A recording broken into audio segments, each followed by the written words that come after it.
À l'adolescence, c'est les premiers émois. Comment ça se passe pour l'adolescent que vous êtes? Bon, pas toujours très bien, oui. L'adolescent, je me suis vraiment senti quelque chose, une sorte de discrimination liée à l'ignorance. C'est là où j'ai pris la décision de absolument cacher tout ce qui était lié à l'autisme. Parce que l'ignorance, pourquoi? Parce qu'en fait, on confond l'autisme avec quoi à ce moment-là? Avec une psychose, par exemple, un coup, j'étais sorti avec une fille quand j'avais 16 ans, et du jour au lendemain, plus de nouvelles. Et donc, je commence à me... Donc c'est brutal. Voilà, et en fait, c'est quelqu'un qui vient me voir et qui me dit, voilà, mais oui, non, mais c'est parce quelqu'un lui a dit que tu es autiste.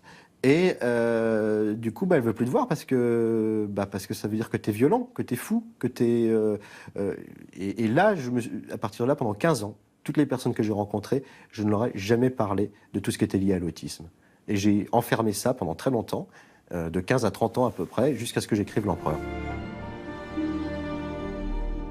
Mais qu'est-ce que ça veut dire pour un adolescent de mettre en place une stratégie, encore une fois instinctive, Oui. pour masquer? Qu'est-ce qu'on masque concrètement? Oh bah moi, je masquais physiquement beaucoup de choses, c'est-à-dire que je m'étais dit, il faut absolument que je n'ai plus aucun mouvement suspect, il faut que j'ai l'air, il faut que je Mais par regarde exemple, les gens. concrètement, Ouais. vous entraînez devant la glace, qu'est-ce que ça veut dire en fait? Non, je m'entraîne plutôt le week-end avec mon ami Sacha, avec qui d'ailleurs on tourne des films. On n'arrête pas de tourner des films à ce moment-là, pendant 15 ans on n'a pas arrêté.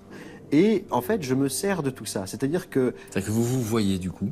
je me Vous êtes vois, à mais l'image. surtout, et puis je compose, je fais... Mais les mouvements suspects, c'est quoi pour vous à ce moment-là dans votre tête? Oh bah, à ce moment-là, les mouvements suspects, c'est tous les mouvements répétitifs qui peuvent être liés à l'autisme. Il ne faut pas que je bouge trop les mains. Il faut que je me tienne droit. Il faut que je soutienne le regard des gens. Enfin, et c'est toutes ces petites choses-là que je me dis. Il faut respirer. Enfin, voilà, toutes des choses finalement très simples, mais que je me suis obligé à appliquer. Parce que vous allez loin comme auteur, hein, quand vous le racontez dans ce nouveau livre, Carnet d'un imposteur, vous dites je vais mettre en place une sorte de tactique de manipulateur. Alors, Oui. évidemment, c'est un mot d'auteur, mais qu'est-ce que ça veut dire? C'est-à-dire que je dois arriver à manipuler, à ce moment-là, je me mets dans une logique de manipuler mon entourage, dans le fait de leur cacher qui je suis, de seulement laisser filtrer l'information et de garder ce qui doit rester secret, pour vraiment ne pas me faire détecter, détester.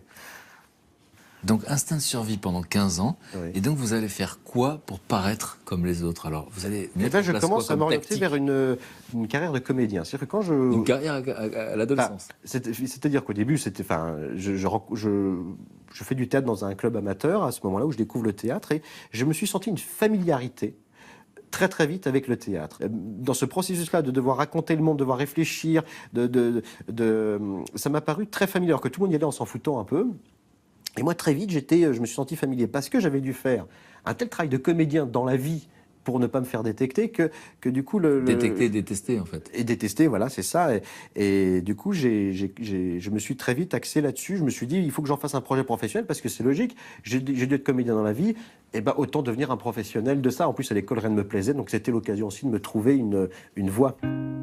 Cette voix, c'est aussi sa mère qui la lui donne en l'inscrivant au théâtre dès son adolescence. L'intuition encore. Elle voyait en Hugo un artiste naissant.